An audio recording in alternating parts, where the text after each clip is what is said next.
ముందుగా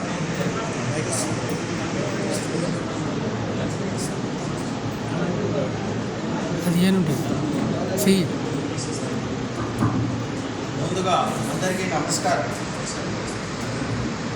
ఇంత పెద్ద సాహిత్య సమావేశంలో నన్ను అతిథిగా రమ్మని భాస్కర్ గారు కోరినప్పుడు చాలా భయం వేసింది. ఎందుకంటే సాహిత్యకారులతో పరిచయం ఉంది, కానీ నాకు సాహిత్యంలో ప్రవేశం ఎక్కువగా లేదు. కానీ నిర్మల భాస్కర్ గారు చాలా ఆప్తులు. సో వారి ఆహ్వానాన్ని కాదన లెక్క ఈరోజు మేము ముందున్నారు.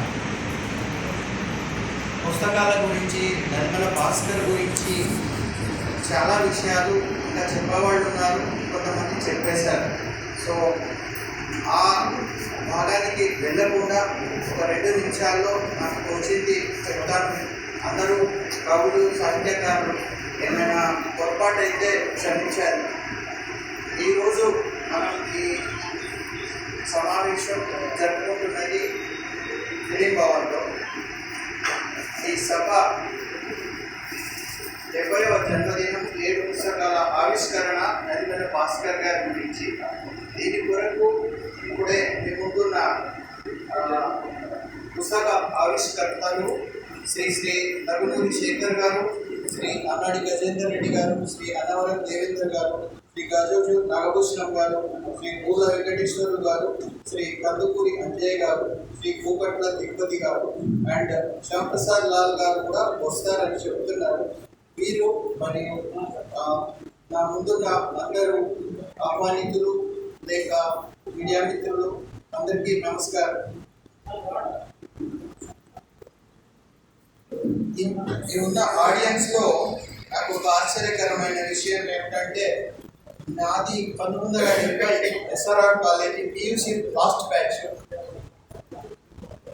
నా classmate doctor K Santosh Babu ఇక్కడ ఉన్నారు. వారు కూడా కవి. సో వారు ఉండడం నాకు కొంచెం బలాన్ని ఇచ్చింది. Santosh, thank you. చాలా 30 సంవత్సరాల క్రితం అనుకుంటాను, నిర్మల భాస్కర్ గారిని నాకు పరిచయం చేసింది ఆడియన్స్లో ఉన్నారు, ఇక్కడ శ్రోతల్లో ఉన్నారు. వారు పినిశెట్టి రవీందర్ గారు. అంటే మీకు తెలియదు, ఆయన బిఎస్ రవీంద్ర అంటే తెలుసు. సో సార్ నమస్కారం. వారు వేములవాడ, సిరిసిల్ల ఈ సర్కిల్లో సాహితీకారులు. వారు ఎన్నో జర్నలిస్ట్గా, ఫోటోగ్రఫీలో చాలా చాలా విషయాలలో తలదూర్చి కరీంనగర్ వచ్చిన తర్వాత వార్తలు ఉండేవారు. వారు నిర్మల భాస్కర్ గారిని నాకు పరిచయం చేయడం జరిగింది. సో అప్పటి నుంచి కూడా వారు, వారి కుటుంబం ఆరోగ్య సమస్యలతో వస్తూ నాకు ఈ సాహిత్యకారులతో చాలా మందిని వారే నాకు పరిచయం చేశారు. సో ఇంకా ముందుకెళ్ళే ముందు ఈ ఫిలిం భవన్ స్థాపకులైన నరెడ్ల శ్రీనివాస్ గారిని కూడా మనం ఒకసారి స్మరించుకోవాలి. వారు మన మధ్య లేకున్నా వారు ఆ కాలంలో కష్టపడి ఈ ఫిలిం భవన్ నిర్మించడం వల్ల నాకు తెలిసి ఇక్కడ ఎన్ని కవులు, సాహిత్యకారుల సమావేశాలైనా కూడా ఫిలిం భవన్ని వేదికగా వాడుకుంటున్నాము. సో వారు లేని లోటు నిజంగా పూడ్చలేనిదే. సో ఇంతమంది పెద్దలు,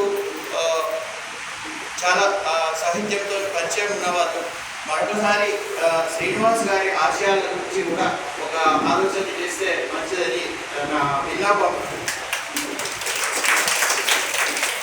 ప్రత్యేకంగా పుస్తకాలు చదివే అలవాటు కోవిడ్లో వచ్చింది. కోవిడ్లో అంతా ఫ్రీ టైం ఉండేది.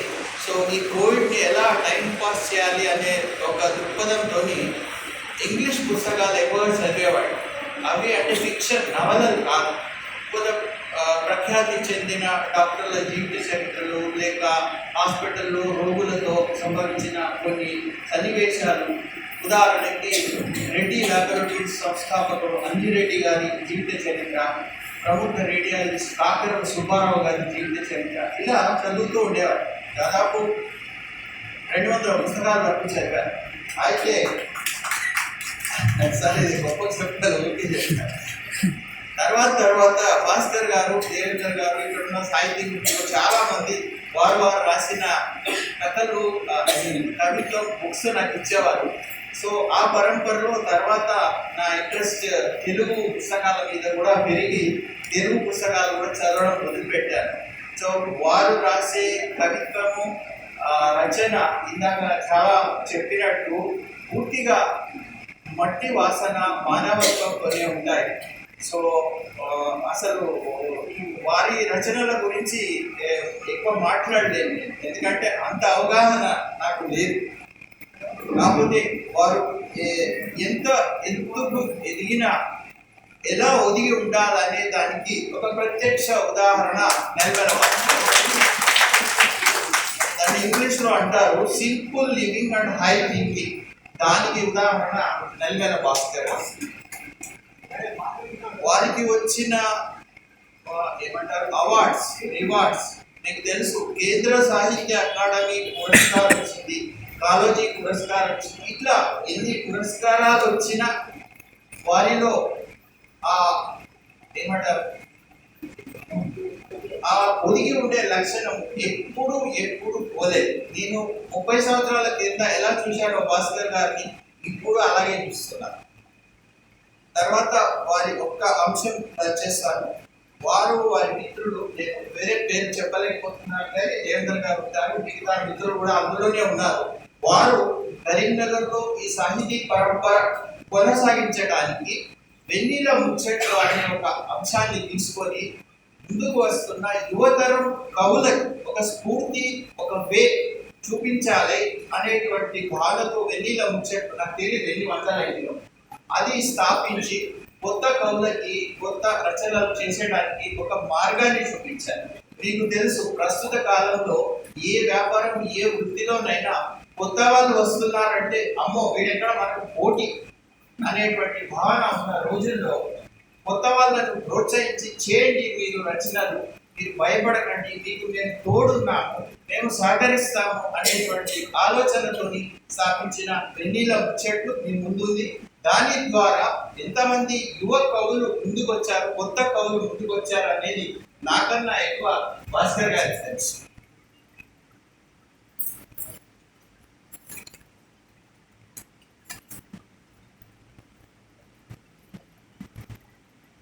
వారికి తెలంగాణ భాష మీద ఉన్న పట్టు గురించి చెప్పారు, దేవేంద్ర గారు కూడా చెప్పారు. వారిని ఒకసారి నేను కొంచెం డైరెక్ట్ గానే అడిగాను, సార్ మీకు తెలంగాణ అంటే అంత అభిమానం ఎందుకు సార్, ఏముంది తెలంగాణ భాషలో అంటే, సార్ ఇప్పుడు మన తరమే 70లోకి వచ్చాము, మరి తెలంగాణ భాషా యాస, ఈ భాషా యాస మీద వారికి ఉన్న పట్టు నేను ఎవరిలో గమనించలేదు. వారు అన్నారు కొన్ని పదాలు కొన్ని వాక్యాలు ఇప్పుడు మనకు గుర్తున్నాయి, కొన్ని 70 ఏట, మరి కొత్తగా ఇప్పుడే ఒక ఇంటర్ చదివే వాళ్ళు 10th చదివే వాళ్ళ పిల్లలకి ఈ తెలంగాణ భాష యాస అనేది వారు పూర్తిగా మర్చిపోతున్నారు. అట్లాంటప్పుడు మరి మనం ఈ తరం వాళ్ళము ఆ భాష యాసను ప్రిజర్వ్ చేయాలి, పరిరక్షించాలి. అది చేయకపోతే వచ్చే తరం వాళ్ళకి అసలు తెలంగాణ భాష యాస గురించి ఏం అవగాహన ఉండదు. అందుకు నా తపన. అందుకోసమే వారు తెలంగాణ పదకోశము అట్లాంటి గ్రంథాలు చాలా చాలా కష్టపడి రాశారు. అది ఇంత బాగున్నాయి ఆ పదాలు. ఉదాహరణకి లాగువన్, ఇదేంటి సార్ అంటే ప్యాంట్ సార్, ప్యాంట్. లాగంటే ప్యాంట్, లాగంటే పైకి లాగుతున్నాం కదా, అది కరెక్ట్. మన వాళ్ళకి తెలియదు, అట్లా వాళ్ళు ఎక్స్ప్లెయిన్ చేస్తారు. సో అట్లా వారు ఒక సబ్జెక్ట్ తీసుకుంటే అది ఎందుకు తీసుకున్నారు, అది దానివల్ల సమాజానికి ఏమైనా ఉపయోగం ఉందా అనేటువంటి భావనతోనే రచనలు చేస్తారు. కానీ ఊరికే రచించాను, ఊరికే ప్రింట్ చేశాను అనేటువంటిది కాదు. ఇది మన్నించాలి. ఒక పేరు తీసుకున్నా కానీ ఏదో రుద్రపూడి సులోచనారాణి అట్లాంటి కథలు, నవలలు, ప్రేమ్ నగర్ సినిమాలు అట్లాంటివి కాదు నవలలు. వారు రచించే దానికి ఒక తప్పకుండా ఒక కారణం ఉంది.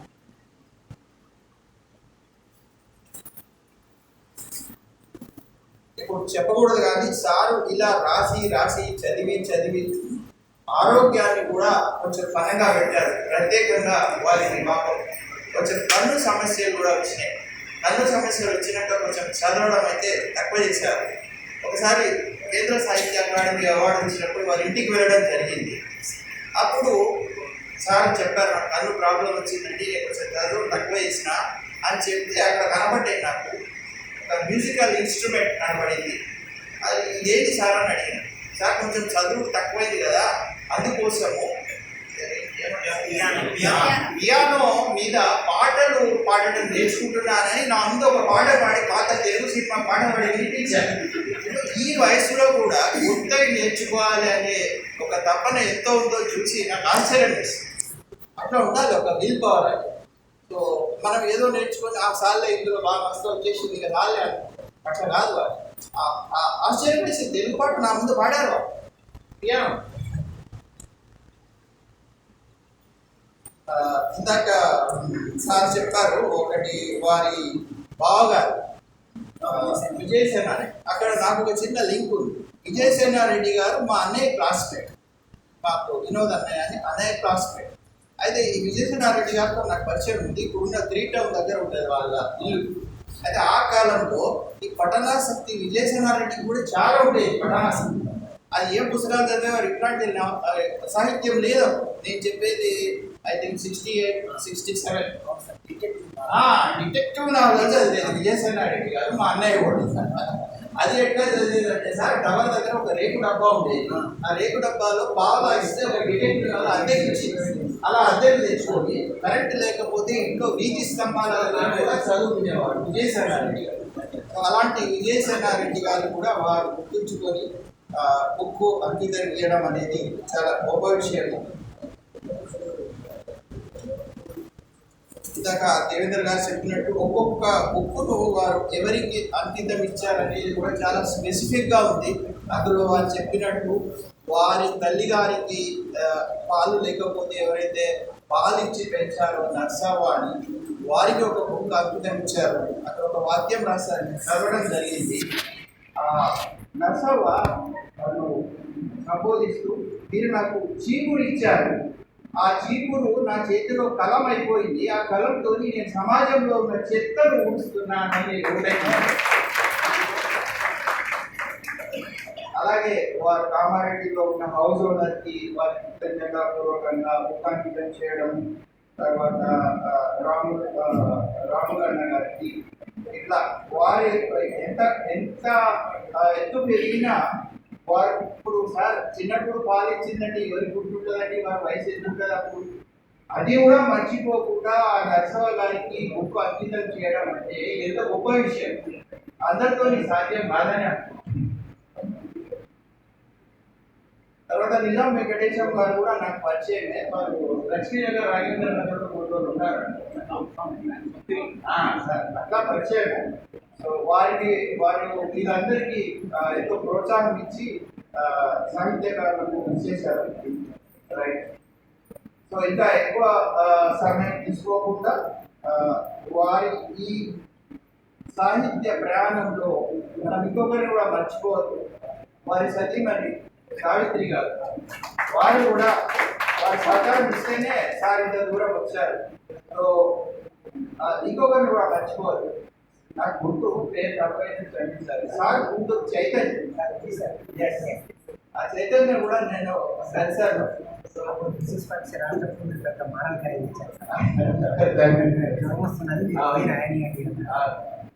సో ఇలాగా వారి కుటుంబ సభ్యులు, మిత్రులు అందరి సహకారంతో, అందరి ప్రోత్సాహంతో నల్మల భాస్కర్ గారు ఇక ముందు కూడా వారికి సాధ్యమైతే ఆరోగ్యం చెడగొట్టుకోకుండా నా దగ్గరికి రాకుండా వారి రచనలు కొనసాగించాలని ఈ సందర్భంగా నాకు అవకాశం ఇచ్చినందుకు, ఇక్కడ మిత్రులు చాలా మంది నాకు తెలిసిన వాళ్ళు ఉన్నారు, దయచేసి వారి పేరు అది తీసుకోలేకపోయాను, క్షమించాలి. ఈ సమయం ఇచ్చినందుకు సాహితీ సోపతికి, సభాధ్యక్షుడు అన్నవరం దేవేంద్ర గారికి మరొకసారి కృతజ్ఞతలు తెలుపుతూ సెలవు.